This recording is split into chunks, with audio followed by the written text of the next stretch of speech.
Hello and welcome, everyone. This is the Collective Minds podcast. Tonight, you got me, Astral, and your boy Jay. Yeah. This episode is the official Pizzagate episode and everything you need or want to know about it. Let's jump right in.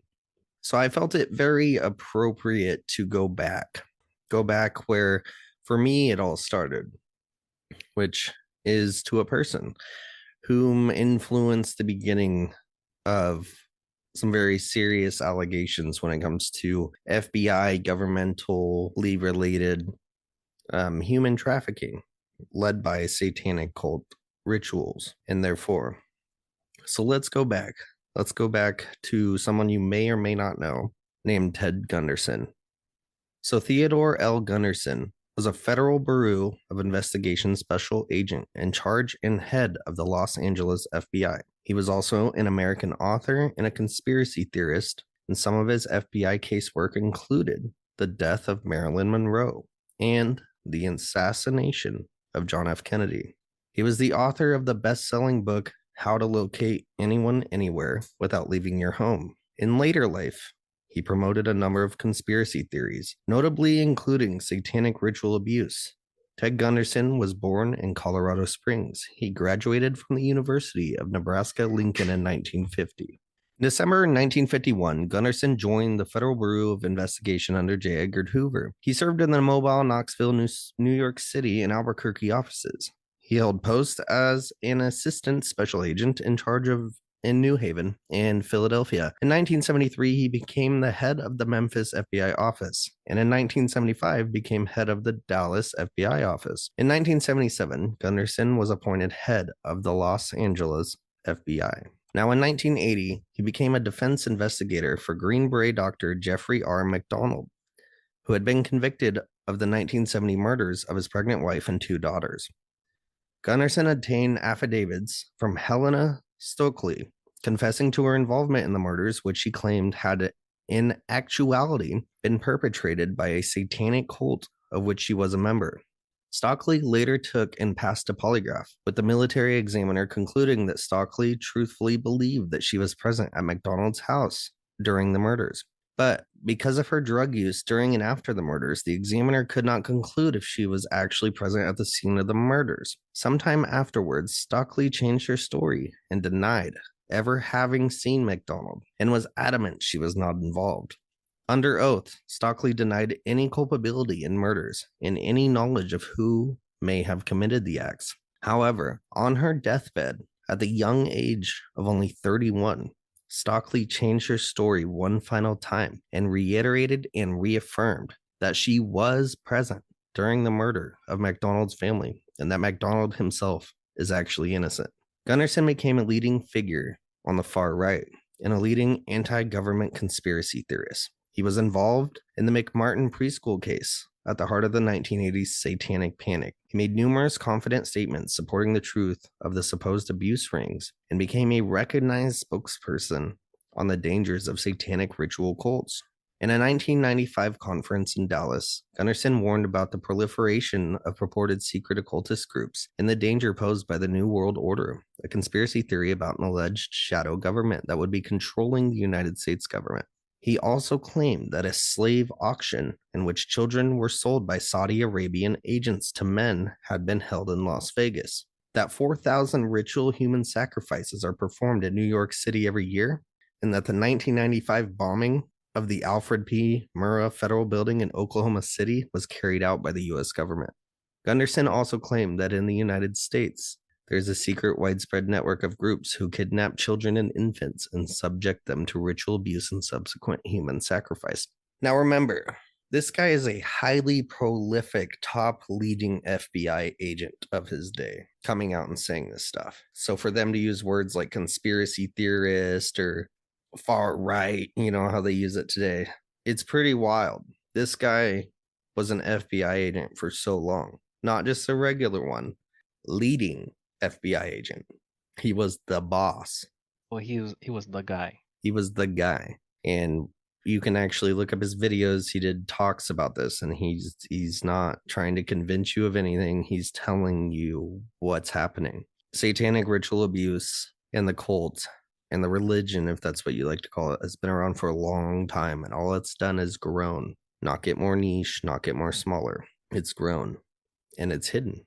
The Southern Poverty Law Center believed Gunderson played a pivotal role in the anti-government patriot movement. Gunderson alleged the U.S. government was preparing for mass executions by setting up 1,000 internment camps and purchasing 30,000 guillotines. He was also an architect of conspiracy theories around the Oklahoma City bombing, promoting a narrative of an FBI cover-up and the idea that if McVeigh was one of the bombers, then it was due to secret government mind control. MK Ultra, right? Just like how they said the girl who saying she was there, witnessed the murder, was part of the murder. They ended up saying, oh, she was on drugs. That's why we don't take her credible. All of a sudden, she then says, no, I have nothing to do with it. And then on her deathbed says it was true. Gunderson had an association with former music producer and conspiracy filmmaker Anthony J. Hilder. Hilder had interviewed him regarding the 1993 World Trade Center bombing. He also appeared in Hilder's Reichstag 95 and Illuminazi 9/11 documentaries. Gunderson did not believe that Sonny Bono died in a skiing accident. Instead, Gunderson alleged that top officials linked to an international drug and weapons ring feared the singer turned politician was about to expose their crimes, so they had Sonny murdered on the ski slopes and staged the results as an accident. Interesting. So the take home from this is that before the word Pizzagate ever came out, this top guy, the FBI guy, was talking about this. Many people were talking about this. This guy brought it to light a lot, and it's been being covered over and over for a very, very long time, quite possibly hundreds, if not thousands of years. Satanic ritual occultist. So if he was bringing this out into the light kind of thing, why couldn't they stop him? I mean, I guess they knew he was trying to bring it out to light and Mm-hmm. trying to expose them from for doing those kind of things. Why didn't they stop him or suppress him? I believe it's one of two things. One, he was a powerful man, and two, it wasn't getting as much traction as it was today. Back then, the terms conspiracy theorist or, stuff like that. I mean, as I read these articles, these are opposing article views of him. So when they call him these things, that's the same verbiage they were using back then. And I think just Right. more suppression. I mean, it wasn't on the news, it wasn't blasted everyone. I mean, it's satanic panic was obviously a red flag psyop to make people think, oh, if you believe there's Satanists or rituals or large amounts of human trafficking going on because of satanic ritual abuse, you're crazy. And that affected back in the 80s. I think that kind of rolled forward because it says it was right amongst the midst of the satanic panic, which is a governmental psyop to cover up back then when a lot of people were coming out saying this stuff. I think the better question for that would be, where's the people in between that time and just a few years ago? Yeah. Because anyone that's talked about it is commits suicide, allegedly, right? Yeah. And we have a rise in suicides. Oh, yeah. We're going to get into suicides here shortly. All right. So let's get back to Pizzagate. When did it start, right? So let's first talk about Hillary's emails. If the people don't know, right? Hillary Clinton drew controversy by using a private email server for official public communications rather than using official State Department email accounts maintained on federal servers. After a years long FBI investigation, and now I say FBI, I want everyone listening to this to focus how many times I say FBI investigation, it was determined that Clinton's server did not contain any information or emails that were marked classified. Federal agencies did, however, retrospectively determine that 100 emails contain information that should have been deemed classified at the time they were sent, including 65 emails deemed secret and 22 deemed top secret. An additional 2,093 emails were retroactively designated confidential by the State Department. Now, the big question though, how do we know about these emails?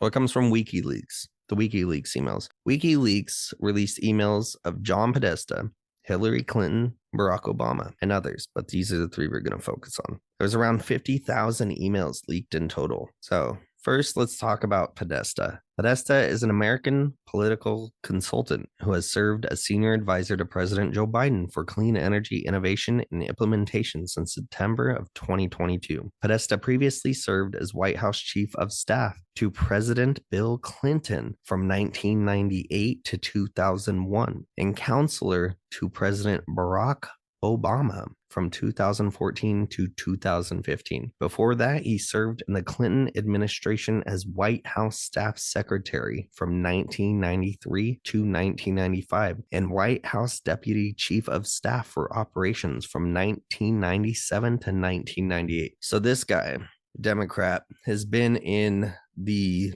literally White House for a very long time. Very powerful person, consultant. I mean, he's working for Biden right now. He's worked for Obama, he's worked for Bill Clinton, and he's worked for Hillary. Work for the What was that? he worked for the establishment, basically. Yeah, he's worked in this house of cards for a very long time. He is the former president and now chair counselor of the Center for American Progress, CAP, a think tank in Washington, D.C., as well as a visiting professor of law at the Georgetown University Law Center and was chairman of Hillary Clinton's 2016 presidential campaign. Additionally, he was a co-chairman of the Obama Biden Transition Project. He's literally embedded in these people. In his current role as senior advisor to President Biden, Podesta oversees the disbursement of $370 billion in clean energy tax credits and incentives authorized by the Inflation Reduction Act of 2022. How convenient. Not one email mentions child sex trafficking or pedophilia in these emails. However, pizza, hot dogs, walnut sauce, handkerchief do. As well, though, the emails reference Comet Ping Pong Pizza over a dozen times. Let's go to Comet Ping Pong Pizza. The owner of the pizza place is James Alefantis, a friend of John Podesta. He's an American chef and restaurateur. He founded and owns 2 restaurants in Washington, D.C., including the Pizzeria Comet Ping Pong, an American restaurant Buck's Fishing and Camping. He is also the president of the art gallery Transformer in Logan Circle, Washington, D.C. In 2012, GQ named him one of the 50 most powerful people in Washington, D.C. How does a restaurant owner and fishing and camping business owner become one of the 50 most powerful people in Washington, D.C.? I don't know. Yeah, that's weird. That's very weird. Right. And for some reason, weird terms were mentioned in the emails. And over a dozen times, his company, his pizza place, Comet Ping Pong, came up. Not too weird, right? Not too weird, I guess. Let's get into it, though. So next door is another place called Besta Pizza, not owned by James Alefantis. Its old logo, though, right before Pizzagate started, the whole thing was blowing up. Its logo was literally the FBI's unclassified official pedophile symbol for boy lover. And you can look these up on Google. It is the triangle within the triangle. It's exactly what it was. Interesting, right? But hey, that's not Comet Ping Pong Pizza. It's just next door. So let's get into some more. So some bands that play frequently at Comet Ping Pong's Pizza, the one in the emails, the band names are Heavy Breathing and Sex Stains. Now, the band Heavy Breathing has songs that joke about pedophilia, right? Just a little coincidental. Weird, fucked up, right? Now, the band Sex Stains has pedophile symbolism in their music videos. The same symbolism, the same symbol exactly, actually. That was the old logo from the next door pizza place's FBI unclassified official pedophile symbol for boy lover. Exact same one. Very interesting. So Alefantis, the owner of Ping Pong Pizza, his Instagram was actually turned private after the emails were released and Pizzagate started gaining some traction. His old posts are actually quite disturbing. It's weird pictures of him holding babies or babies in weird positions, weird art, just weird stuff. Actually, really disturbing stuff having to do with children. You could see it quite through that it's like making jokes about hurting children in a sexual way. There's a picture of a little girl with her arms taped to a table like a joke, but it's weird. You guys can also find that out there. Images that suspected that pedophiles would have. Let's just be straight about this whole time. We're just going to be straight. His pedophile symbolism and pedophile references to pictures of children. Right.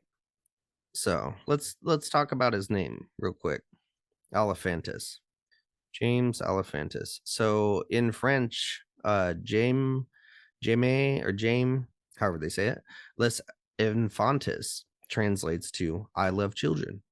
So his name is actually, if you Google the surname Elephantis, 5 of the 10 results on the page will be about how James Elephantis does not mean he loves little kids. However, it's actually like some sort of hidden in plain sight code, just like the pedo symbols at the pizza shops. So it's all covered up. It's all been covered up. His name very interesting, but that's just another coincidence. Let's go with that, right? That's his legal name? Right. Wow. Was it changed? I don't know. But um it's code. They like to use codes for names, and I actually have a code coming up for a name in an actual email that was taken out of that drop from the Clintons, the Hillary's emails. So let's talk about a little bit about John Podesta, right? He had a close relationship with Dennis Hastert, who is now serving prison time, and the judge called him a serial child molester. Let's talk about the Podesta brothers' art, because there's actually 2 of these rotten fucks out there. Their art shows like children dead, tied up in weird positions, bloody. You can look these up on Google as well. This'll you'll see exactly what I'm talking about. They actually have a metal statue of the headless body from Jeffrey Dahmer, and the picture of him, the body leaning backwards. Tons of it. Children in like empty swimming pools, bloody. They look dead. Horrible.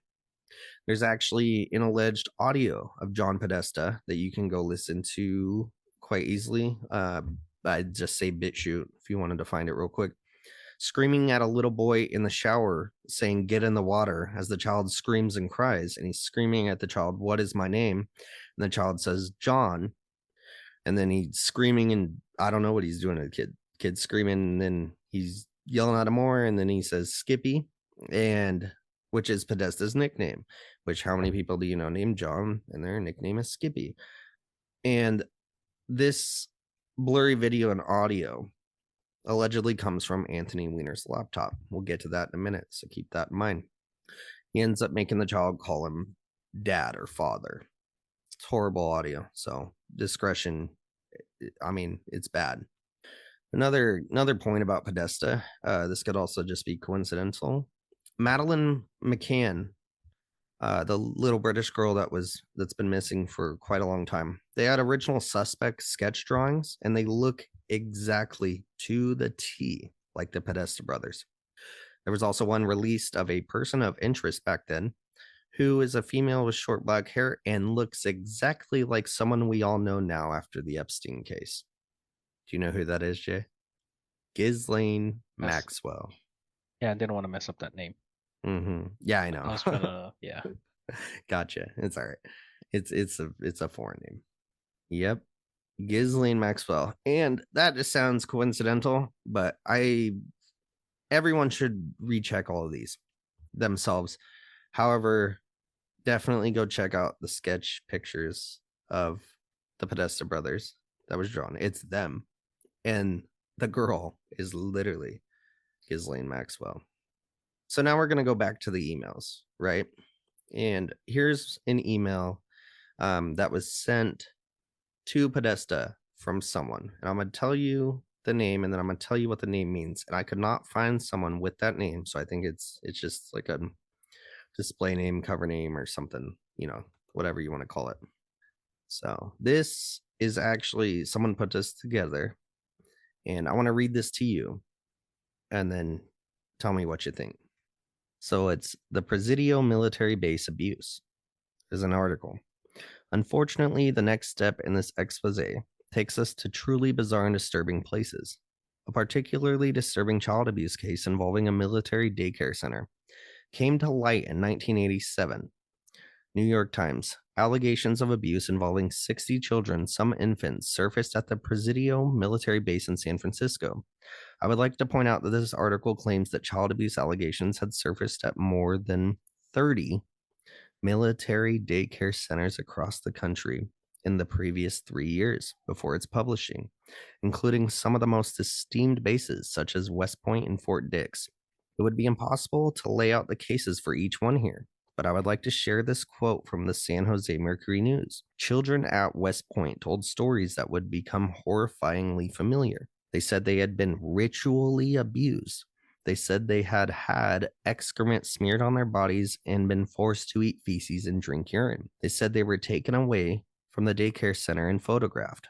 At the Presidio, at least 4 children were found to have chlamydia, and up to 60 had shown clear signs of abuse. The most important exposés into the Presidio case were written by Linda Goldston of the San Jose Mercury News. In an article titled 44 Abuse Case at Presidio Quietly Closed by U.S., the events are told in chilling detail. The first victims to come forward were aged 3 and 4. Interestingly, the Presidio Child Care Center was not closed until over a year after these allegations came to light.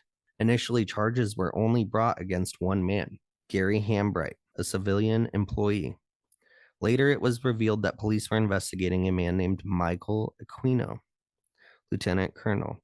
Aquino was the founder of a satanic church known as the Temple of Set. Army documents showed that children were often taken on unannounced trips outside the center, and many children could accurately describe Aquino's house. The search of Aquino's house got investigators thousands of videos and photographs in what appeared to be a soundproof room, but charges were never brought against him.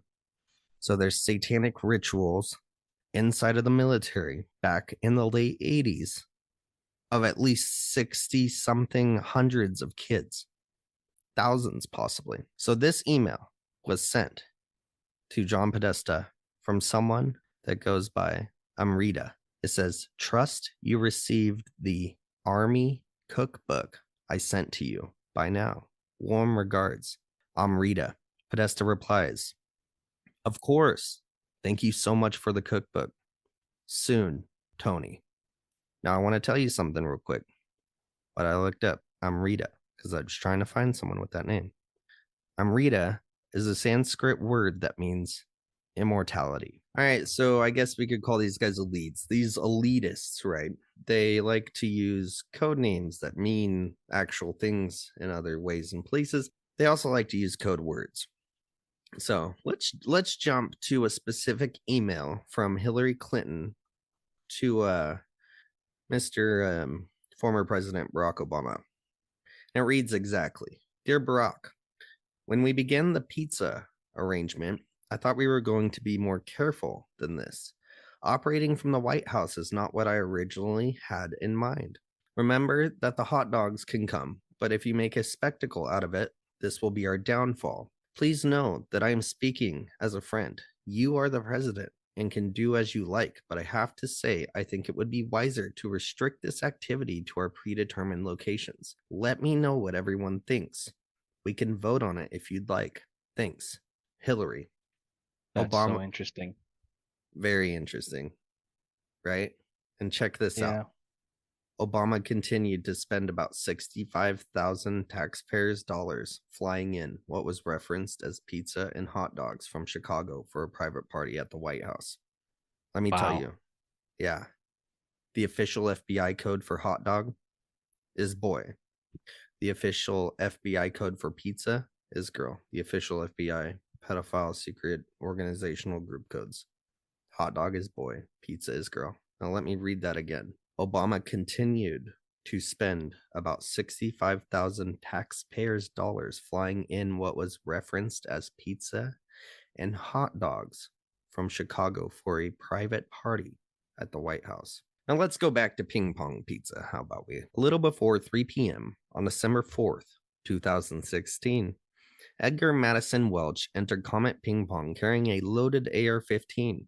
He'd driven to the DC restaurant from North Carolina, motivated by a bizarre conspiracy theory that had recently burst into public view.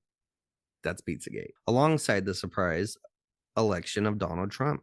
Surprise, surprise. As employees and customers fled, Welch searched the restaurant for an entryway to its basement, which a theory held was where the Cabal kept its dungeon. Comet has no basement, allegedly. He fired several shots into a door and spent 20 more fruitless minutes in the restaurant chasing confirmation of the conspiracy theory before he left, unarmed, and was arrested. Welch faced charges of interstate transportation of a firearm and ammunition and assault with a dangerous weapon. He pleaded guilty the following March and received a 4-year sentence. You know when he was released? 2020. Yep. 4 years for that, Jay. Very interesting. Only 4 years. However, I got some fun facts for you about this. Gets even more fun. Hours before the gunman walked into Comet Ping Pong with an assault rifle and shot the hard drive of a computer, traffic cameras were moved a face away from the restaurant. Hours later, the traffic cameras moved back. So the theory is either, I don't know, he's a good shot and shot the hard drives on accident or on purpose, or it was just a good cover up for them to get rid of some hard drives off the computer. They probably learned their lesson after Hillary's emails. Yeah. But it's interesting either way. Cameras moved and a hard drive was shot, allegedly. So the FBI had their hands in all of this as well, dealing with this situation. Another fun fact 2 months earlier, Edgar Madison Welch was driving to work at the Food Lion warehouse one evening when he hit a 13-year-old boy with his car who had to be airlifted to a hospital with broken bones and a head injury. Check this out, though. No charges were filed in the crash. Dang. How do you run over a 13-year-old boy with no charges filed? Because it's not even personal, is the way the law works. Even if the boy and his parents were like, no, we don't want charges, the state still pushes charges. Yeah. Doesn't make a whole lot of sense, does it? No. That's what I thought too. Until you learn about some fun facts about his father. Harry Welch Jr., owner of Forever Young Productions, worked in the broadcasting industry for over 25 years. Dozens of Harry's articles have been published in several national magazines. He has written over 35 screenplays. He's been married to his wife for 35 years. They have 3 children, Harry, Blair, and Edgar, and 4 grandchildren. He was elected president of the North Carolina Crime Stoppers Association for 2 terms. He served as executive director for Protect a Child, a national nonprofit organization to prevent abuse and abduction of children, appointed by Governor Jim Martin to the Governor's Commission on Child Victimization. He served 2 terms on the Boy Scouts of America Council for Central North Carolina. Him and his wife have also served as a foster family to 3 different children. He and Terry both are qualified as Boy Scout counselors and merit badge instructors. His family hosted a Brazilian exchange student for a year. Harry has served as a deacon of his church for 16 years. He has been a Gideon since 1988 as well. He has taught Sunday school for 20 years. He was selected Father of the Year at Neal Road Baptist Church in 1997. Rowan County Register of Deeds 2010 2014. In 1988, President Ronald Reagan selected Harry to join 15 other broadcasters to visit U.S. military installation in Colorado. Visit a U.S. military installation in Colorado. They received national clearance from the U.S. Defense Department to visit the Cheyenne Mountain Nuclear Bunker, the alternate command center for NORAD. Harry worked on federal... Go ahead. I was just special access. That's it. Yeah, from the president. Harry worked on federal, state, and local task forces fighting the war on drugs. He served 5 years with the Rowan County ABC Police. Duties included stakeouts, watching illegal stills, patrolling the county for suspected bootleggers, transporting non-tax paid whiskey, working undercover to purchase illegal liquor, and participating in raids on stills and gambling houses. Their agency also worked with the U.S. Treasury Department's local Office of Alcohol, Tobacco, and Firearms, which increased their coverage area to 8 counties. Harry is a special duty with the Iredell County Sheriff's Department. And what I've read as well is he is also directly connected with the FBI. He's actually one of the biggest firearm teachers out there. He trains police. He does the firearm for regular people to get their concealed carry and other stuff. So he's been a police officer, special stuff with the president. He has an in, which makes a little more sense on why his son didn't have any charges, right, for hitting a 13-year-old boy. However, then his son was later Allegedly. This is what it looks like. Doesn't look like this guy went there to stop Pizzagate, right? Or actually, no, it looks like he did try to stop Pizzagate. He went there and they allowed the news to say, this is a crazy person. Pizzagate is now off topic. It's insane. We got a crazy person coming in and shooting up a pizza place. He is a patsy. It was 2 months before he shot up that pizza place. He hit that 13-year-old. His father has connections with the FBI. Very interesting, right? That's Yeah. just another coincidence, Jay. So let's talk about Anthony Weiner's laptop, right? That was brought up earlier. So Anthony Weiner, if you don't know, is a former Democrat member of the United States House of Representatives from New York City, ding ding, who has been involved in multiple sex scandals related to sexting. Following a report from the Daily Mail in September of 2016, the FBI investigated Weiner for sexting with a 15-year-old girl. His laptop was first seized by NYPD, copied, and later sent to the FBI. And emails related to the Hillary Clinton email controversy we just talked about were found on it, causing a controversy late in the presidential election. Now, on May 19th, 2017, Weiner pled guilty to one count of transferring obscene material to a minor. His wife, Huma Abedin, filed for divorce prior to Weiner's guilty plea. In September, he was sentenced to 21 months in federal prison. He served his sentence at Federal Medical Center Devens in Ayer, Massachusetts. I don't know what Federal Medical Center is, but it doesn't sound like It sounds like a schizophrenic hospital. right. Federal. Yeah. So let's talk a little bit about his wife, because his wife is also highly in with the Clintons and the Obamas and all that good stuff. So Huma Abedin, Weiner's wife at the time, ex-wife now, is an American political staffer who was vice chair of Hillary Clinton's 2016 campaign for president of the United States. Before that, Abedin was deputy chief of staff to Clinton when she was U.S. Secretary of State from 2009 to 2013, the same year she was doing those illegal emails, right? Hiding the emails, making these emails with Obama, with Podesta. All of this information was on her husband, Anthony Weiner's computer, his laptop, right? Very interesting. Why would that be there? So, Was in on it. right, he was. Now, what was on the laptop?